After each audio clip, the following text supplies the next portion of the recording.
Assalamualaikum warahmatullahi wabarakatuh. Kami dari kelompok 5 akan mempresentasikan hasil diskusi kelompok kami mengenai moderasi di antara ekstrem kiri dan ekstrem kanan. Kelompok 5 beranggotakan saya sendiri Dita Safaro Sarita dengan NIM 207200080, Emi Zulfa Farida dengan NIM 207200081, dan Febrianti Novitasari dengan NIM 207200082. Yang pertama membahas mengenai pengertian moderasi beragama. Moderasi diambil dari bahasa Arab yang berarti tengah atau moderat. Dalam Al-Quran, istilah moderasi disebut al-wasatiyah. Konsep wasatiyah secara etimologi dibagi menjadi dua pengertian besar, yaitu yang pertama, sebagai kata benda dengan pola zaf yang lebih bersifat konkret, yaitu sebagai perantara atau penghubung antara dua hal atau dua kondisi atau antara dua sisi yang berseberangan. Dan yang kedua, lebih bersifat abstrak atau teoretikal, yang berarti adil, pilihan utama dan terbaik. Pada dasarnya, sifat-sifat baik merupakan akomodasi dan juga pertengahan dari dua sifat buruk. Misalnya sifat gemar berbagi yang menengahi antara sifat boros dan kikir. Kemudian sifat berani yang mengenai sifat sembrono dan takut. Kalau dilihat dari pengertian di atas, maka dalam agama Islam tidak akan ada yang namanya ekstremisme dan radikalisme. Karena sesungguhnya agama Islam itu mengajarkan keadilan dan keseimbangan. Dalam hubungan dan pandangan tentang agama lain, Islam menerapkan prinsip tegas yang santun bahwa agamamu untukmu, agamaku untukku, sesuai dengan firman Allah SWT, lakum dinukum waliyadin, untuk kalian agama kalian dan untukku agamaku. Selanjutnya yaitu ekstrem kanan dan ekstrem kiri. Ekstremisme ialah berlebih-lebihan dalam beragama dengan menerapkan ajaran agama secara kaku dan melewati batas. Ekstremisme merupakan sikap anti-moderasi yang tidak mempunyai kedudukan apapun dalam etika, norma, dan agama. Seiring dengan berkembangnya masa dan zaman yang kian modern, dinamika pemikiran manusia terhadap perkembangan zaman terkadang mengalami benturan dengan nilai-nilai keagamaan. Hingga kemudian muncullah kaum-kaum ekstremis yang terpolarisasi menjadi dua golongan, yaitu ekstrem kanan dan ekstrem kiri. Ekstrem kiri merupakan kelompok yang memiliki pemahaman liberal di mana mereka memiliki paham anarkisme, komunisme, sosialisme, dan liberalisme. Kelompok ekstrem kiri sangat mendukung adanya modernisasi agama sesuai dengan perkembangan zaman. Namun pada kenyataannya, kelompok ini justru terlalu berdiri dengan berpegang teguh pada apa yang berkembang di masa itu, sehingga menjadikan mereka sebagai kelompok ekstrem liberal. Golongan ekstrem liberal ini memiliki agenda yang bertujuan untuk menentang Pancasila sebagai ideologi negara dan berusaha untuk mengkampanyekan gerakan sekularisme. Sekularisme sendiri merupakan ideologi yang berusaha memisahkan kehidupan dunia dengan kehidupan akhirat. Ideologi ini beranggapan bahwa agama ialah penghambat kemajuan dan kejayaan, sehingga harus dipisahkan dalam kehidupan. Teks-teks keagamaan dan ayat-ayat suci tak lagi menjadi tolak ukur dalam menjalani segala aktivitasnya. Dan tak jarang mereka hanya mencari dan mendukung opini-opini sesuai dengan hawa nafsunya sebagai bahan validasi atas apa yang mereka yakini tanpa berdasarkan nilai-nilai keagamaan.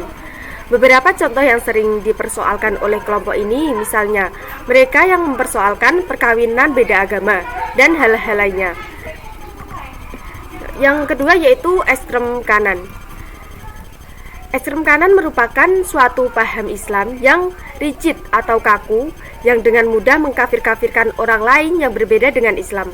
Pada zaman awal kemerdekaan Republik Indonesia, istilah ekstrem kanan dialamatkan kepada DI atau TII karena organisasi tersebut melakukan pemberontakan dan bermaksud mendirikan Negara Islam Indonesia atau NII, serta menyebarkan pemikiran atau pemahaman ekstrem kanannya di daerah Jawa Barat dan Sulawesi Selatan.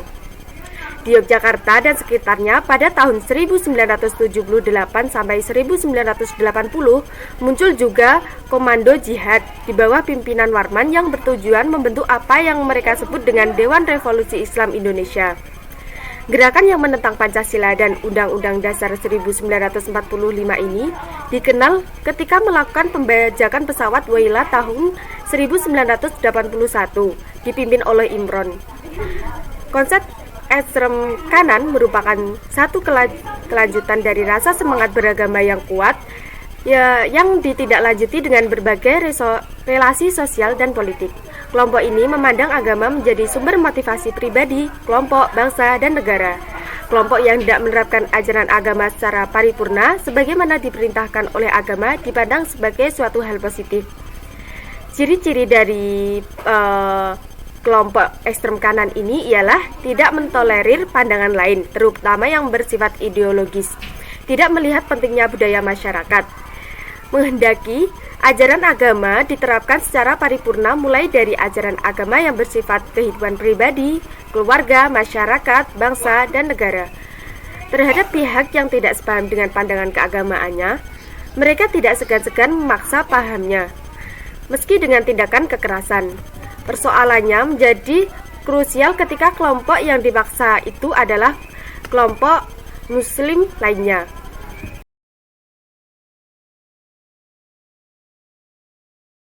Saya akan membahas mengenai karakteristik moderat. Nah, sebagai penengah, moderat merupakan sikap pertengahan yang jauh dari sikap berlebih-lebihan. Maka untuk sampai pada pemahaman dan sikap moderat, penting untuk dipaparkan apa yang telah menjadi karakteristik dari moderat itu sendiri. Karakteristik yang dimaksud utamanya dalam konteks memahami dan mengamalkan teks-teks keagamaan. Karakteristik ini penting untuk diketahui agar sikap moderat senantiasa menjadi kepribadian yang kita upayakan bersama. Di antaranya, karakteristik tersebut yaitu memahami realitas, memahami fikih prioritas, memahami sunatullah dalam penciptaan, memberikan kemudahan kepada orang lain dalam beragama, memahami teks-teks keagamaan secara komprehensif, serta keterbukaan. Karakteristik yang pertama adalah memahami realitas. Nah, yang dimaksud dengan ini adalah kehidupan itu selalu berubah dan berkembang di ada batas. Sementara teks-teks keagamaan terbatas. Oleh karena itu, ajaran Islam berisikan ketentuan-ketentuan yang tetap dan hal-hal yang dimungkinkan untuk berubah sesuai dengan perkembangan ruang dan waktu.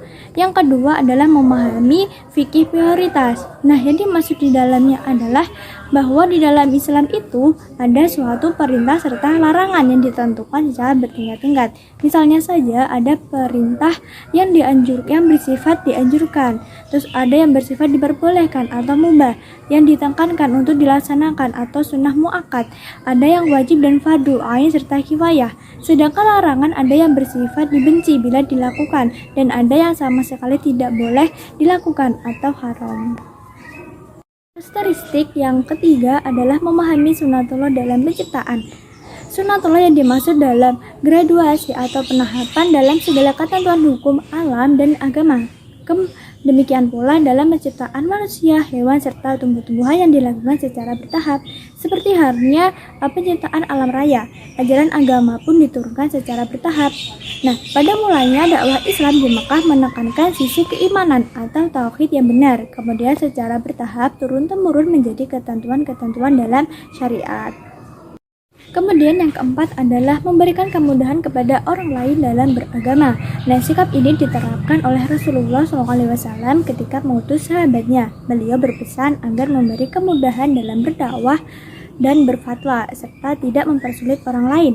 Ini tidak bersikap moderat, mengobarkan teks keagamaan dengan mencari yang termudah bagi masyarakat, tetapi dengan mencermati teks-teks itu serta memahaminya secara mendalam untuk menemukan kemudahan yang diberikan oleh agama. Kemudian yang kelima, karakteristiknya yaitu memahami teks keagamaan. Memahami teks keagamaan secara komprehensif. Nah, syariat Islam akan dapat dipahami dengan baik manakala sumber-sumber ajarannya yang dipahami secara komprehensif, tidak parsial atau tidak sepotong-potong. Contohnya ayat-ayat Al-Quran, begitu pula hadis-hadis Nabi harus dipahami secara utuh sebab antara satu dengan yang lainnya saling menafsirkan atau saling berhubungan. Karakteristik yang terakhir adalah keterbukaan. Nah, keterbukaan dengan sesama mendorong seorang muslim moderat untuk melakukan kerjasama dalam mengatasi persoalan-persoalan bersama dalam kehidupan. prinsipnya adalah bekerja sama dalam hal yang menjadi kesepakatan untuk diselesaikan secara bersama-sama, serta bersikap toleransi terhadap perbedaan yang ada. Nah, sekian presentasi dari kelompok kami, kelompok 5. Semoga bermanfaat untuk kita semua. Jika ada salah kata, mohon maafkan. Wassalamualaikum warahmatullahi wabarakatuh.